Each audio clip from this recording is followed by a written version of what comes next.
Assalamualaikum warahmatullahi wabarakatuh. Selamat datang di channel Bapak, anak-anak. Gimana kabar kalian? Sehat selalu ya. Hari ini kita akan belajar melanjutkan materi kita pada pertemuan sebelumnya. Ya, kita kemarin telah membahas materi tentang momen gaya atau torsi. Hari ini kita belajar momen inersia. Oke, langsung saja. Momen inersia. Oke. Momen inersia. Nah, ini yang akan kita bahas pada pertemuan hari ini. Pak, apa sih itu momen inersia? Kalian dulu ketika di kelas 10 sudah pasti belajar tentang hukum 1 Newton, ya. Hukum ini bicara tentang apa? Tentang kelembaman. Kelembaman disebut juga dengan inersia. Apa itu inersia atau kelembaman? Inersia atau kelembaman adalah sifat yang dimiliki oleh suatu benda untuk mempertahankan keadaannya. Jika benda itu bergerak, maka benda tersebut akan tetap berusaha bergerak meskipun berusaha untuk dihentikan. Kalau benda itu diam, ya, ketika kita ingin gerakan, maka benda tersebut pun punya sifat untuk mempertahankan keadaannya untuk tetap diam. Nah, sifat inilah yang disebut dengan sifat lembam atau kelembaman, atau nama lainnya adalah inersia. Nah, pada kelas 11 kita akan belajar tentang momen inersia. Nah, definisinya apa Pak momen inersia? Momen inersia, ya. Momen inersia adalah momen inersia, ya, adalah besaran yang menyatakan ukuran, ya, besaran yang menyatakan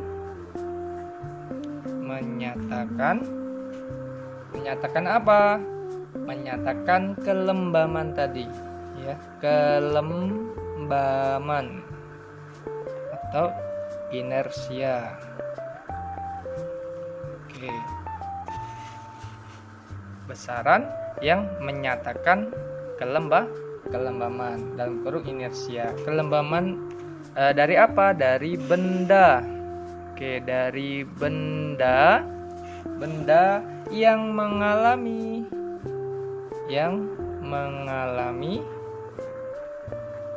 oke, karena kita bahasanya tentang dinamika rotasi, pasti benda ini berkaitan dengan gerak apa? Gerak rotasi atau gerak berputar pada porosnya.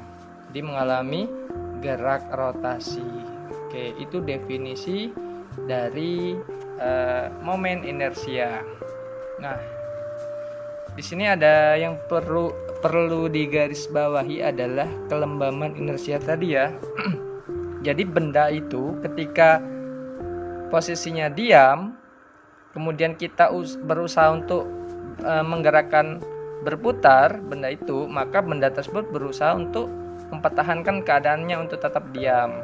Kalau bendanya sedang bergerak, maka ketika kita berikan gaya untuk supaya dia bergerak, maka benda untuk diam, maka benda tersebut pun berusaha untuk mempertahankannya untuk tetap bergerak. Ini Bapak contohkan, ya. Ini ada benda di sini, ya. Ini ada mini drill, ya, yang Bapak buat sendiri. Nah, mini drill ini punya mata pisau berbentuk lingkaran, ya, berbentuk lingkaran atau piringan yang sisi-sisinya itu tajam, dan benda ini belum bergerak, posisinya diam. Ketika benda ini Bapak posisikan untuk supaya dia bergerak dari diam, seperti ini contohnya, maka benda tersebut, ya, gerinda ini berusaha untuk mempertahankan keadaannya untuk tetap diam, seperti ini. Nah, dia berusaha untuk mempertahankan keadaannya untuk tetap diam. Kemudian kalau Bapak gerakan, ya, seperti ini.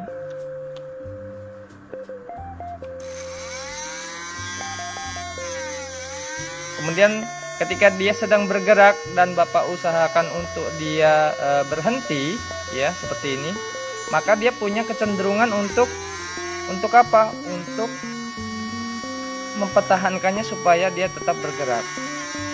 Nah, tingkat kesulitan kita untuk memberhentikan benda ini ya, memberhentikan benda ini itu disebut dengan inersia atau kelembaman. Begitu juga ketika dia sedang diam. Ya, Bapak ulangi. Begitupun ketika benda ini sedang diam, ketika Bapak gerakan maka dia akan berusaha untuk kembali diam. Nah, ini disebut dengan sifat lembam atau inersia. Jadi catatannya adalah di sini definisi lain yang paling mudah untuk dipahami adalah ya, Bapak tulis pengertian lainnya ya di sini adalah tingkat ya. Jadi tingkat kesulitan ya. Kesulitan sebuah benda, ini paling mudah, sebuah benda diputar ya, diputar ketika sedang diam, ketika sedang diam ya, atau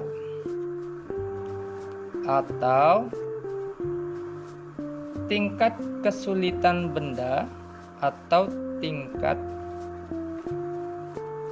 kesulitan benda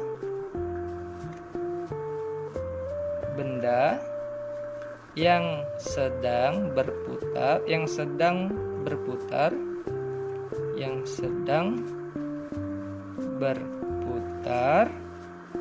untuk dihentikan.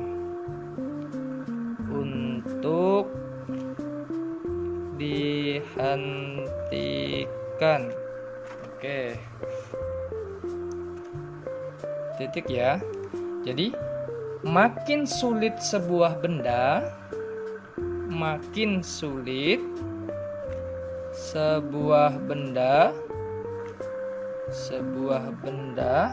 ya, maka apa tadi ya, jadi makin sulit sebuah benda berputar pada porosnya,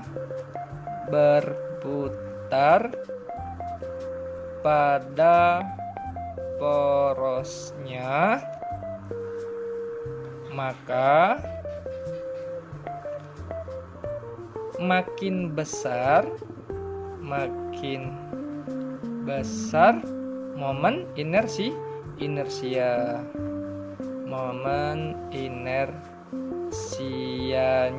Oke.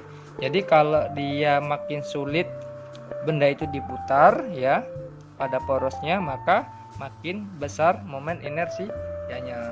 Kalau tadi benda ini diputarnya kok sulit ya, makin seret misalkan ya, berarti momen inersianya makin besar. Tapi kalau dia mudah diputar ya, kayaknya nggak ada kendala ya, mulus misalkan ya, lancar kalau dia diputar dari posisi dia diam, maka benda ini termasuk momen inersianya kecil. Tapi kalau susah, dia momen inersianya besar. Begitu pula sebaliknya, ketika benda ini sedang berputar ya, kemudian kita mencoba untuk menghentikannya dan sulit untuk dihentikan, berarti momen inersianya besar karena dia memiliki sifat untuk mempertahankan keadaannya. Kalau dia sedang diam maka dia akan tetap berusaha untuk diam. Kalau dia bergerak maka dia ketika dihentikan maka berusaha untuk tetap bergerak. Itu adalah sifat inersianya. Jadi kita tulis di sini ya, makin mudah sebuah benda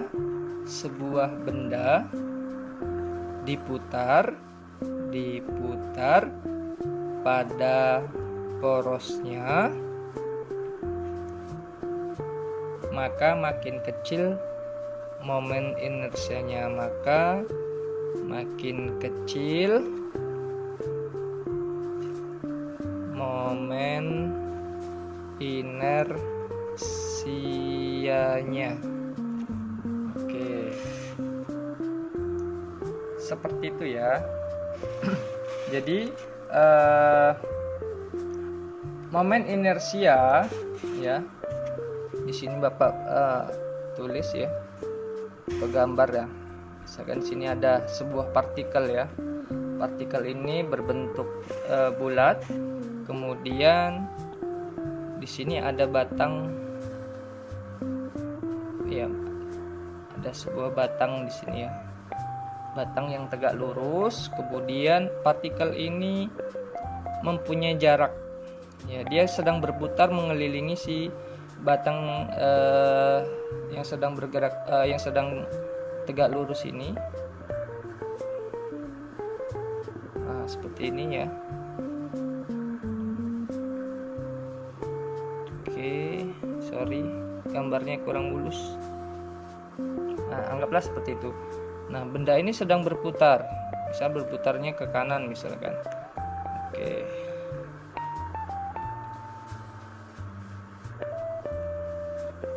Nah, seperti itu. Ini benda partikel ya. Partikel ini sedang berputar mengelilingi si batang, sebuah batang ya.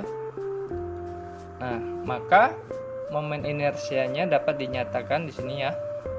Oke, karena antara partikel dengan batang ini ada jarak ya, di sini ada jarak. Oke, ada jarak. Ini jaraknya R ya. Bapak tulis di sini. Partikel ini pasti punya massa ya. Oke, punya M ya, bermassa M. Maka secara matematis ditulis dengan apa? Momen inersinya. Momen inersia kan simbolnya gini. I sama dengan M dikali R kuadrat. Jadi momen inersia itu merupakan perkalian antara massa dengan kuadrat dari jaraknya. Jarak dari apa? Jarak dari benda tersebut atau partikel ke porosnya. Porosnya si siapa? Ya ini. Porosnya adalah si batang yang sedang dikelilinginya. Ini adalah poros. Nah, ini kalau dia partikelnya satu atau bendanya satu. Kalau partikelnya lebih dari satu, bagaimana Pak? Kalau dia lebih dari satu, ini untuk sebuah partikel ya, sebuah partikel. Nah, kalau partikelnya lebih dari satu atau bendanya lebih dari satu yang mengelilingi poros itu, misalkan, maka momen inersianya adalah apa? Jumlah total atau jumlah keseluruhan dari semua partikel itu. Jadi ada sigma di sini. Sigma menandakan berarti jumlah partikelnya lebih dari satu. M dikali R kuadrat. Nah, seperti itu. Beberapa partikel. Oke, keterangannya.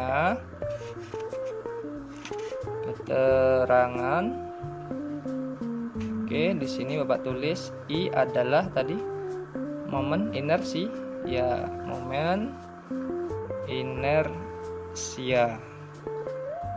Oke, satuannya apa? Kilogram ya, meter kuadrat. Kemudian M adalah massa benda. Massa benda. Satuannya apa? Kilogram. Oke. Selanjutnya R adalah jarak ya. Jarak apa? Jarak benda ke poros putar gitu aja. Satuannya adalah meter. Ini adalah materi kita mengenai momen inersia. Oke, paham ya? Selanjutnya ya, setelah kita mengupas apa itu momen inersia, sedikit mengupas ya momen inersia. sebelum kita membahas soal ya, Bapak akan memberi tahu bahwa setiap benda punya momen inersia yang berbeda-beda ya. Jadi rumus ini rumus standar. Jadi benda-benda tertentu itu memiliki momen inersia berbeda. Contohnya misalnya di sini ada sebuah batang silinder. Batang silinder itu berbentuk apa ini? Ya, ini silinder ya. Silinder itu berlubang ya, berongga. Nah, berongga ini Bapak ambil contoh sederhana, ini pipa. Pipa itu silinder ya. Jadi silinder berongga. Nah, Pak, kalau silinder berongga beda nggak rumusnya? Beda. Nanti Bapak kasih tabel momen inersia ya. Setiap benda itu berbeda-beda. Ini untuk pipa yang berongga itu berbeda ya. Silinder berongga itu berbeda rumusnya. Kemudian ada batang ya silinder tapi tidak berongga. Contohnya di sini adalah besi ya. Besi ini dia tidak berongga. Nah, tidak sama seperti apa tadi? Si pipanya. Ya, silinder pipa ini, silinder yang berongga dengan silinder padat ini berbeda. Nah, ini yang padat seperti ini disebut dengan silinder pejal. Pejal itu artinya padat, tidak berongga sama sekali. Kalau silinder pipa ini, ya silinder berongga ini, dia ada ruang ya di bagian di dalamnya itu ada ruang ya. Itu berbeda ya dengan silinder pejal atau silinder padat. Sama seperti bola. Bola itu ada yang bola padat, ada bola pejal.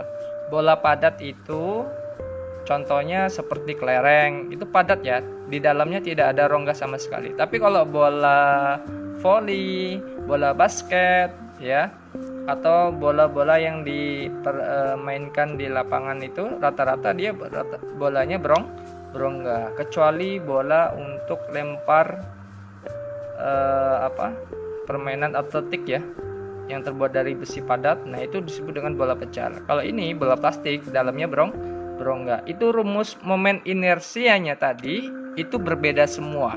Bapak akan berikan tabelnya ya, silakan lihat, nanti jangan lupa dicatat ya dan digambar, itu penting sekali.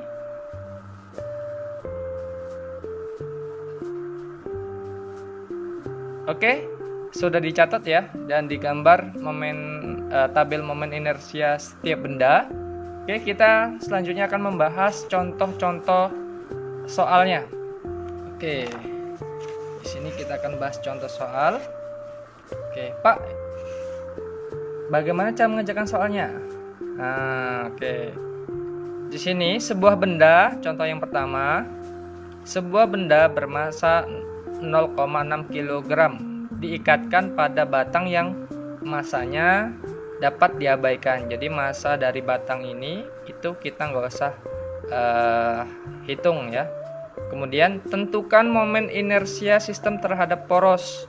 Jadi momen inersia dari si benda ini terhadap sistem secara keseluruhan ini ya, yang berrotasi, dia kan bergerak ya mengelilingi si batang ini.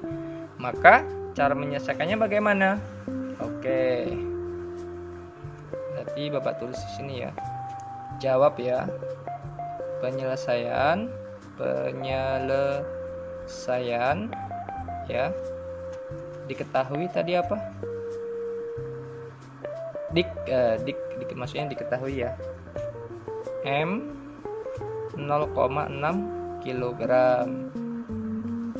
R-nya jarak dari benda ke poros ya, itu berapa? 10 cm ya, 10 cm ya. 10 cm harus diubah ke dalam meter ya. Satuannya harus internasional. Berarti dari cm ke meter itu berapa? Dibagi 100, 0,1 0,1 atau 10 pangkat min 1. Oke, good. Baru yang ditanya adalah ditanya adalah I-nya, momen inersianya. Oke, jadi bagaimana? Jawab. Oke. Jadi rumusnya tadi apa? Momen inersia I sama dengan M dikali R kuadrat. Maka tinggal input saja angka-angka yang sudah kita tulis tadi. Maka M-nya 0,6 ya dikali berapa? R-nya 10 pangkat min 1. Ingat ada kuadratnya ya. Kuadrat. Oke. 0,6. Oke, Pak, bagaimana cara menyelesaikan perpangkatan yang dikuadratkan? Kalikan saja pangkatnya. Min 1 dikali 2 berarti 10 pangkat min 2. Oke, good. Ingat, ini 0,6 sama aja 6 dikali 10 pangkat min 1 ya. Dikali dengan 10 pangkat min 2. Nah, Pak, kalau kasusnya seperti ini bagaimana? Tinggal jumlahkan saja ini. Oke, 6 min 1 sama min 2 berarti berapa? Jumlahkan saja min 3. Berarti satuannya apa tadi? Kilogram meter kuadrat. Nilainya adalah 6 kali 10 pangkat min 3 kg meter kuadrat. Itu adalah untuk menyelesaikan soal yang pertama. Oke, sampai di sini ya pertemuan kita. Kita lanjut pada pertemuan selanjutnya. Nanti kita untuk soal nomor 2 kita akan bahas lagi karena ini lumayan panjang. Oke, mudah-mudahan apa yang sudah Bapak sampaikan mudah untuk dipahami. Silakan kalau ingin yang ditanyakan boleh bertanya via WhatsApp ataupun boleh komen di kolom komentar di channel Bapak. Oke, itu saja yang bisa kita pelajari hari ini ya. Sekian dari Bapak, bila taufik wal hidayah. Wassalamualaikum warahmatullahi wabarakatuh. Salam fisika.